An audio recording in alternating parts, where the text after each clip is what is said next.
Bem-vindos, pessoal, ao nosso segundo capítulo de podcast. E a gente está testando formatos. Hoje eu achei interessante vir conversar com vocês sobre um assunto que me perguntam muito nas redes sociais, nas consultas, um assunto muito polêmico e, ao mesmo tempo, muito frequente no nosso cotidiano, né?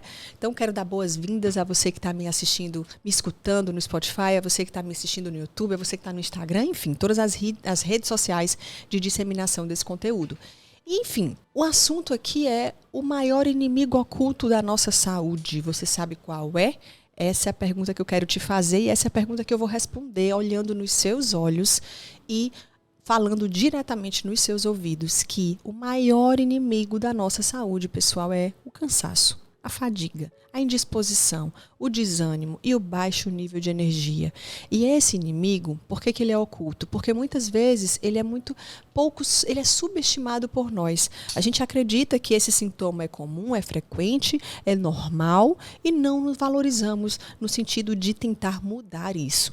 E o grande problema é que esses sintomas eles são gerados principalmente pela falta de gestão do estresse. Isso mesmo, pela alteração dos níveis de cortisol.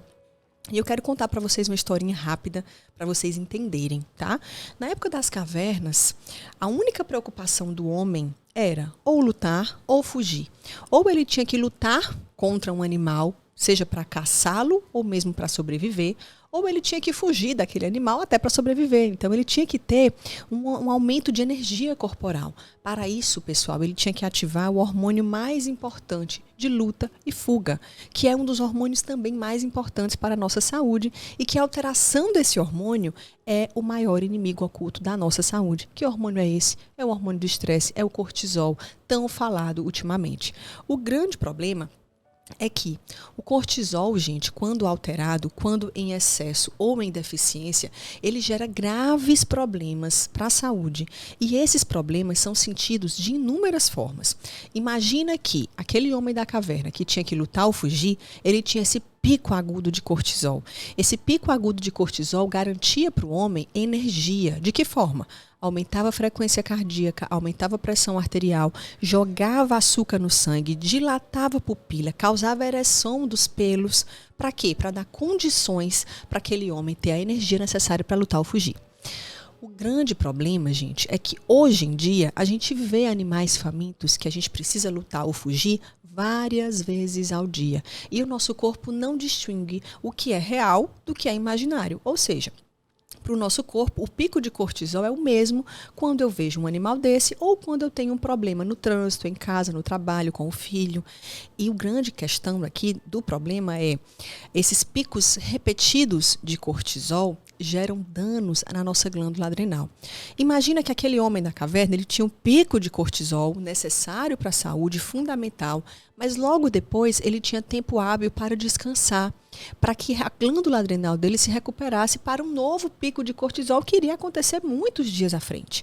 Só que hoje a gente tem vários picos de cortisol, várias vezes ao dia.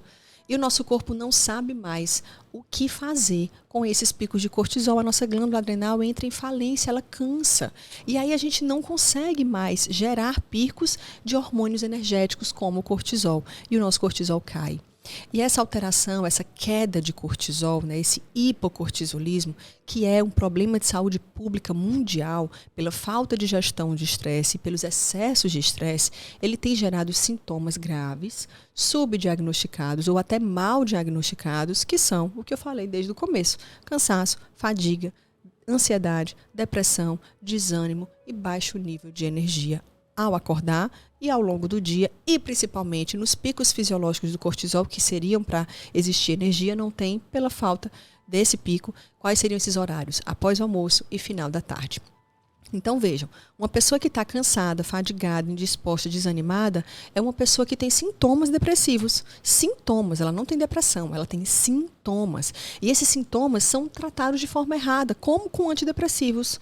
Antidepressivos que geram dependência, que imediatamente pode até gerar uma melhora clínica, mas que a médio e longo prazo não melhora, porque a gente acabou tapando o sol com a peneira. E é um paciente que fica repetidamente utilizando medicamentos para tratar sintomas de outros medicamentos. Sem contar que a falta de capacidade do corpo de gerar novos picos de cortisol faz com que o corpo guarde uma ótima fonte de energia. Qual seria ela? A gordura. O corpo acaba guardando gordura para quando for necessário ele ter energia para lutar ou fugir de algum problema, ele tem de onde tirar, já que a adrenal não vai mais conseguir produzir. Essa queixa é uma queixa muito frequente. E a pergunta que me fazem é, e agora? Né? Como gerir esse estresse? Como que eu faço para ser uma pessoa que consegue lidar com os problemas de forma mais natural e de forma menos prejudicial? Aí que tá, gente. O principal ponto é a conscientização, né? As medidas anti-estresse. E quais seriam essas medidas? O detox do sono, o sono de qualidade, acordar cedo pela manhã, acordar permitindo que a luz do sol entre no quarto, porque só a luz natural do sol é capaz de ativar os níveis fisiológicos de cortisol. Ter uma alimentação boa, uma alimentação de qualidade, né? O estilo de vida que a gente chama. Tentar praticar atividade física pela manhã, que é fundamental para também ativar esses níveis de cortisol. Evitar a utilização de medicamentos que bloqueiam hormônios. Você sabe qual é o principal medicamento que bloqueia, que diminui o seu nível fisiológico de cortisol? Corticoide. E aí, tem muita gente adoecendo, o primeiro medicamento que toma é corticoide. Isso vai, gente, gerando danos seríssimos à saúde. Com essas alterações hormonais, com essas alterações de sintomas depressivos, com fibromialgia. Vejam, o negócio não é brincadeira. Tudo se baseia nessas alterações hormonais. O hormônio fala a favor da vida, né, pessoal? E quando a gente fala em cortisol, ainda puxo mais algo importante para vocês entenderem, que nosso corpo funciona como uma orquestra. Nós temos uma orquestra hormonal. Essa orquestra, ela funciona perfeitamente na medida em que todos os músicos estão em conexão, os instrumentos estão afinados e o maestro está perfeitamente onde ele deveria estar, mandando a sinalização da forma que deveria mandar. Imagina que agora o cortisol é o nosso maestro. Se o cortisol está alto demais ou baixo demais, os músicos não vão conseguir efetuar naturalmente aquela música que foi tocada, que foi que o maestro tentou passar para as pessoas. Então, assim, o que é importante a gente entender? Sistema endócrino, sistema único, interligado, fundamental estar em equilíbrio para que a gente consiga produzir e mandar energia para o sistema seguinte, para a glândula seguinte produzir hormônio. Quando a gente fala em cortisol, eu associo muito, eu falo que ele é o rei. Ele é o rei do nosso reinado. Imagina um reinado com um rei totalmente deficiente, totalmente alienado. Não funciona.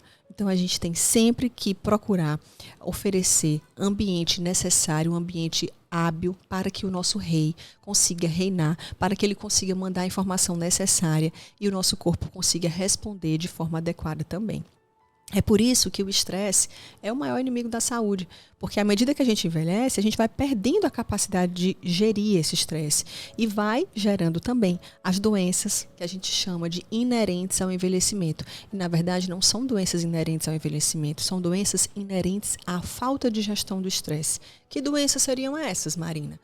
Hipertensão, taquicardia com arritmias, diabetes com alteração de glicose, síndrome metabólica, excesso de peso, obesidade, sobrepeso, hipotiroidismo, as alterações hormonais, depressão, ansiedade. Vejam bem, tudo isso está ligado à falta de gestão do estresse.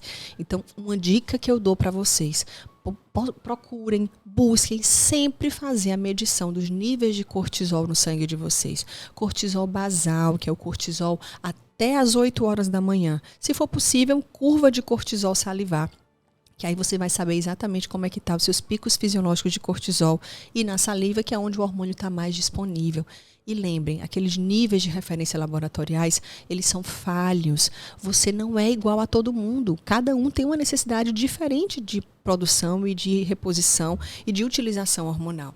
A gente sempre tenta otimizar os níveis hormonais. E o que é otimizar? Pegar aquele nível laboratorial e buscar colocá-los em terço superior de normalidade. Vou lhe dar um exemplo. A maioria dos exames clínicos laboratoriais consideram níveis de cortisol normal entre 5 e 25. Vejam que é um valor muito distante, uma linha muito grande entre o mínimo e o máximo. Quem tem 5 não está igual quem tem 25. Quem tem 5 milhões de reais numa conta está igual quem tem 25 milhões de reais numa conta? Não está. Então, vamos buscar otimizar isso, tá? Otimizar terço superior de normalidade. Níveis ideais de cortisol no sangue entre 15 e 18. Procurem deixar os níveis de cortisol de vocês entre 15 e 18. Esse nível é o nível adequado para te dar energia, disposição, ânimo, regular toda a sua produção hormonal, mandar a sinalização correta, evitar sintomas depressivos, de fibromialgia, de alterações de inúmeros hormônios, pessoal. Então, nunca esqueçam, o maior inimigo oculto da sua saúde é o estresse mal gerido e níveis alterados de cortisol, ou para mais ou para menos. O mito é que as pessoas acreditam que o único fator ruim é ter cortisol alto, e as pessoas erram. Porque o cortisol baixo é muito mais frequente do que o cortisol alto e tão prejudicial quanto. Então, lembrem, níveis de cortisol ideal são níveis otimizados, terço superior de normalidade do exame laboratorial. Cuidem da saúde de vocês. Tenham a gestão do estresse. Estresse é bom, pessoal. Estresse é necessário. A gente tem cortisol exatamente porque a gente precisa desse estresse. Agora, tudo em excesso prejudica a saúde. E digo a vocês, cuidem do cortisol de vocês, porque a partir dele é que vocês vão conseguir ter longevidade, vocês vão ter qualidade de vida e as coisas vão estar realmente bem equilibradas no corpo de vocês. Essa é uma queixa muito comum. E ainda digo mais, eu já tive meu cortisol muito baixo, né? Já tive que fazer reposição, estive muito cansada, estive muito fadigada, estive a ponto de achar que estava depressiva, quando na verdade não estava, era apenas um nível de cortisol que não estava adequado. Fiz minha reposição de cortisol associado a inúmeras mudanças no estilo de vida, porque também não adianta a gente tapar o sol com a peneira, repor o cortisol e não mudar o que desencadeou a queda do cortisol ou a elevação do cortisol. Então o tratamento tem que ser em conjunto. Usei cortisol, hoje não uso mais porque mudei todo o meu estilo de vida, tive a conscientização da necessidade da gestão do estresse e hoje tenho saúde porque tenho níveis ótimos de cortisol. Então, se você quer saber como vai estar a sua saúde de hoje em diante, peçam sempre os níveis de cortisol no sangue e avaliem esses níveis para ter terço superior de normalidade. Lembrem, ele pode ser o maior inimigo ou ele pode ser o maior aliado da sua saúde. Depende em qual nível a gente vai deixar ele no sangue, tá bom? Esse foi um capítulo rapidinho do nosso podcast, mas eu achei necessário vir aqui falar com vocês, olhando olho no olho, para quem está escutando, falando no ouvido de vocês diretamente, porque esse assunto, para a gente começar, é fundamental. É fundamental que vocês entendam isso, absorvam isso, para poder, a partir de todos os nossos capítulos em que eu vou falar de hormônio, de alimentação, de tudo, vocês saibam que a base da saúde está na gestão e no equilíbrio do estresse e nos níveis de cortisol, tá bom? Beijos, até o nosso próximo capítulo.